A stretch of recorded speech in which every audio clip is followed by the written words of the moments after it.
Well, it's Saturday, February 8th. How you doing? This is the weekly video that I started, Uncle Greg's Bench Stories or whatever. I don't know. You know what? I don't even know what to call this. So, call it whatever you want. It's free. So, it's February 8th, and here's what's going on in the bench. The first thing is I completed the 58 Junior restoration. If you remember, at the Philly show in November, I picked up a really cool stripped 1958 Junior that had a tune-o-matic and stop-tail conversion, and it had been slightly over-sanded. The edges were over-rounded, but it was an actual 1958, which by 1958 they had gone with cherry double cut, but this was a single cut. And so I decided to, I struggled with whether or not to make it TV yellow or original sunburst, but I went with original sunburst, and here it is.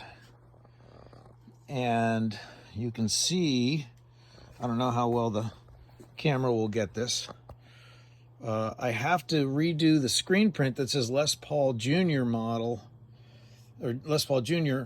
My screen dried up, so I'm waiting to have another screen constructed. Still has the original small frets, so my belief is the guitar was completed in 57 and probably buffed through the edge or something, and then they ran it back through in 59. Or 58, I'm sorry, because it has 58 pots. That's a pigtail tailpiece. New knobs, courtesy of Seneca, which are, don't know if I'm going to keep them or not. And if you look close, you can see the checking that I did. And a proper finish. The interesting thing about early Juniors is the finish can be really thick around the edges or really thin. I've seen them as thick as that. I decided to kind of go down the middle. I got the edge radius better. I had to basically flatten out the oversanded top. There were tailpiece holes right there, which are now gone. And I cut mahogany dowel, put it in there, and then kind of ran the graining through it. And if you look on my Instagram, Greg Platzer Guitars, you'll see all of this work. It was quite a while ago, but it's an absolute monster and crazy resonant. And my buddy Seneca was playing it yesterday, and I made fun of him because he's so easy to make fun of. Interesting thing, still has the original output jack plate. These are very fragile, and when I got the guitar, it still had that. So very, very cool guitar. Another one that I completed, but I'm doing a little more to. This is the 1952 that was barn red. And what I did was, it was barn red. It was painted several colors, and then the top was stripped and oversanded. And so what I did was recreated the original gold finish and then beat the shit out of it. This is a personal guitar. This is not for sale. What I'm doing right now is using my Edwards fret press, which Jeremy Edwards actually somehow put my name and logo on it, I guess with a laser. And the way this works, before I level out the frets, I want to make sure that they're all seated. And traditionally, when you would use a fret press, like the one that I have up here, it would have a fixed caul. Let's see if I have the cauls around here somewhere. I don't know what I did with them. Oh, there we go. Okay, you can see on this, that is a 12-inch radius caul. It's a brass sort of thing. And this is an excellent piece from Summit Tools in Croatia. But the thing is, each one of these cauls, you would have to have one specifically for whatever radius that you have. This is the very excellent Stuart McDonald radius gauge. And what you do is you go on your guitar and you go, oh, okay, that's a 12-inch radius. Vintage Fender is 7 1/4, modern Fender 9 1/2, and then 12 inches, typically Gibson, though everything varies. Which brings me to the excellent piece by Brother Jeremy. Because if you look closely, these all move independent of each other. So as a result, when you use this to press a fret in, it will automatically match the fret to the surface of the fingerboard. Which means if there's an imperfection in the fingerboard, the fret's going to match the imperfection. But in this case, what we're going to do is I'm going to show you how this works. I got to line it up.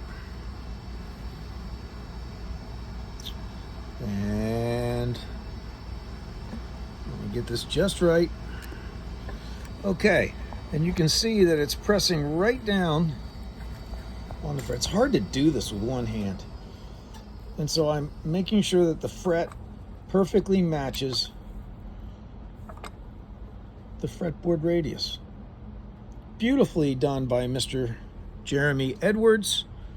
And this is a slightly modified arbor press. I used an old Floyd Rose tremolo spring to make it return always to the up position. Otherwise, this just falls.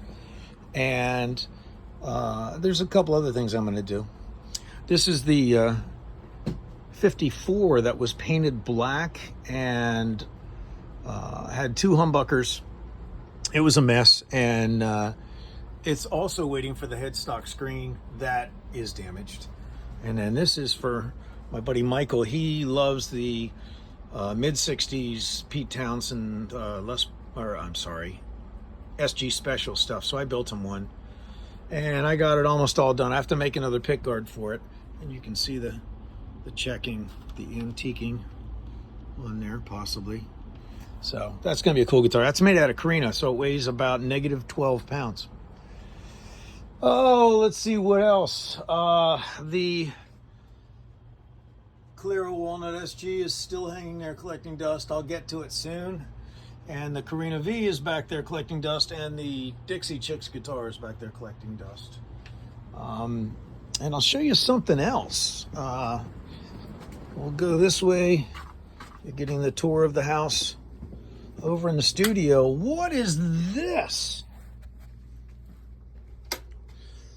You've heard of the band Disturbed. Well, this is all of their acoustic guitars.